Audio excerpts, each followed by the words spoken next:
Nagarjuna grammar concept school आणि त्या शाळेच्या मुख्याध्यापिका रूपा रेड्डी मॅडम. दिनांक होती 11 ऑगस्ट 2026. या शाळेच्या प्रिन्सिपल मॅडमचा 2 मुलांनी तब्बल 27 वार करून हत्या केली आहे. त्यामुळं मुलांमध्ये ही हिंसक वृत्ती कुठून निर्माण झाली असा प्रश्न आता पडायला लागलाय. मंडळी, आपल्या संस्कृतीत गुरुला देवाची उपमा दिली जाते. आई वडिलांनंतर तिसरं स्थान गुरुला दिलं जातं. पण कधी कधी काही घटना अशा समोर येतात की या सगळ्यांवर मोठा प्रश्नचिन्ह निर्माण होतो.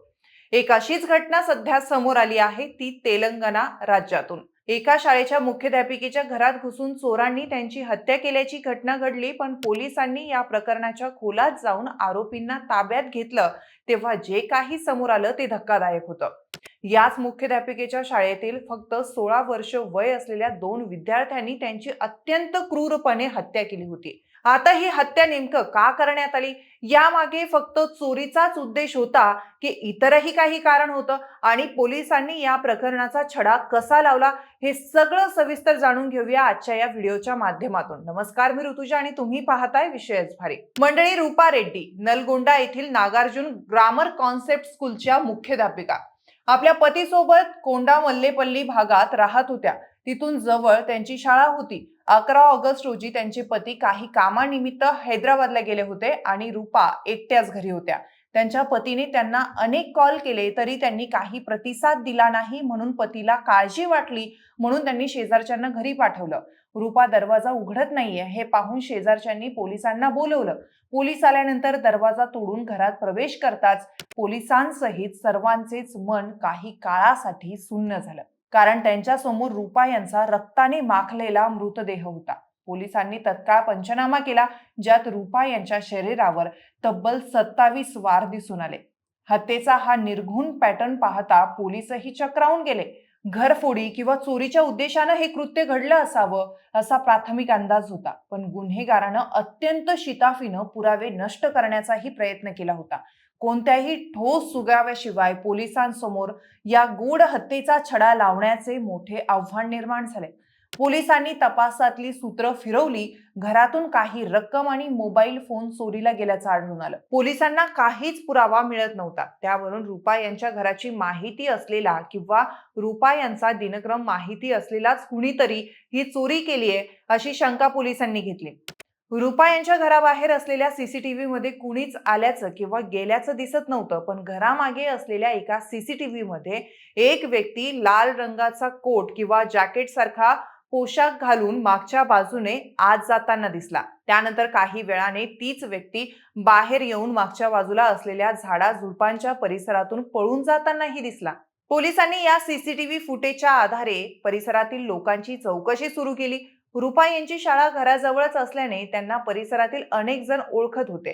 पोलिसांचा तपास काही केल्या पुढे जात नव्हता.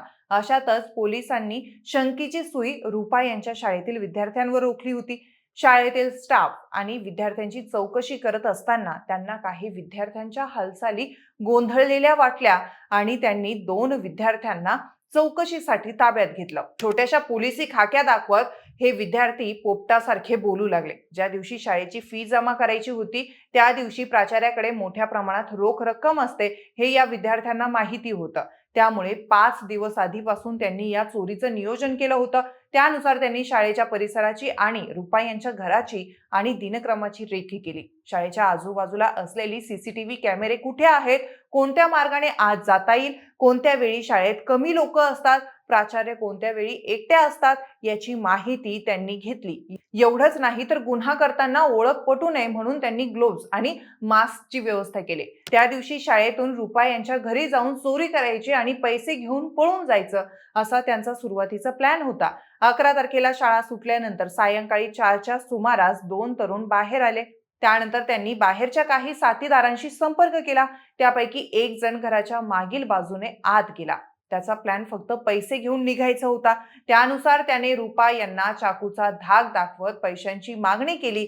पण याच वेळी प्राचार्या रूपा रेड्डी यांनी त्या आरोपीला ओळखलं. आता आपली ओळख पटलीये आणि आता काही खरं नाही अशी भीती आरोपीला वाटली. त्यामुळे त्याने चोरीचा प्लॅन अचानक हत्येत बदलला. रुपा प्रतिकार करत असल्याने तसेच मोबाईल वापरून कोणाला बोलवण्याचा प्रयत्न करत असल्याने तो अजून घाबरला आणि त्याने रुपा यांच्यावर चाकूने सपासप वार सुरू केले. तब्बल 27 वेळा वार केल्याने रुपा रेड्डी यांचा मृत्यू झाला. त्यानंतर आरोपी घरातून कॅश आणि रुपा यांचा मोबाईल घेऊन पसार झाला. पोलिसांनी या मुलांना चोरी करण्याचं कारण विचारलं असता पैशांची गरज, महागड्या वस्तू, बाईक आणि कारचा वापर, फिरण्याची आवड आणि गोव्याला जाण्यासारख्या जीवनशैलीची सवय असल्यामुळे झटपट पैसे मिळवण्याच्या विचारातून त्यांनी हा गुन्हा केल्याची कबुली दिली आहे. विशेष म्हणजे या सर्व आरोपींचं वय 18 पेक्षाही कमी आहे. तपासादरम्यान आरोपींच्या मोबाईल आणि इंटरनेटचा वापरही तपासण्यात आला. तर या मुलांनी युट्यूबवर लवकर पैसे कसे कमवायचे अशा स्वरूपाचे व्हिडिओ शोधल्याचंही दिसून आलंय. पोलिसांनी आरोपींकडून 1,54,000 रुपयांची रोकड जप्त केली आहे आणि दुःखद गोष्ट म्हणजे या जप्त केलेल्या रोख रकमेवर रुपा यांच्या रक्ताचे डाग देखील आढळून आले. त्यातल्या त्यात एकाने घटनेच्या 2-3 दिवस आधीच 60,000 रुपयांचा आयफोन ही खरेदी केला होता. तर त्यासाठीही पैसे त्याने कुठून आणले होते याचीही चौकशी आता पोलीस करतायत. पोलिसांनी आरोपींची गांजा किंवा इतर अंमली पदार्थांचीही चाचणी केली आहे. मात्र गांजाच्या चाचणीचा निकाल निगेटिव्ह आल्याचं पोलिसांनी सांगितलंय. या प्रकरणातील कुठल्याही मुलावर अगोदर एकही गुन्हा दाखल नव्हता. त्यामुळे फक्त झटपट पैसे मिळवण्याची मानसिकता हीच या गुन्ह्याचं कारण आहे. त्यामुळे या प्रकरणातून पालकांना एक महत्त्वाचा संदेश मिळतो. मुलांच्या वागण्यात अचानक बदल होत आहे का? त्यांना चुकीच्या सवयी किंवा व्यसन लागतंय का?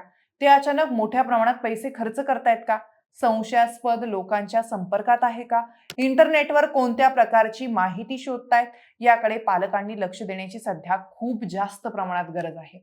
अल्पवयीन मुलांमध्ये वाढत चाललेली पैशांची लालसा, चुकीच्या जीवनशैलीचं आकर्षण, इंटरनेटवरून मिळणारी गुन्ह्याची माहिती आणि त्यांच्यावर योग्य वेळी लक्ष न देण्याचा प्रश्नही या घटनेतून पुन्हा एकदा समोर आलाय. मंडळी, तुम्हाला या प्रकरणाबद्दल काय वाटतं ते आम्हाला कमेंट करून नक्की कळवा आणि सोबतच विशेष भारीच्या YouTube चॅनलला सबस्क्राईब करायला आणि अन्य प्लॅटफॉर्मला फॉलो करायला विसरू नका. धन्यवाद.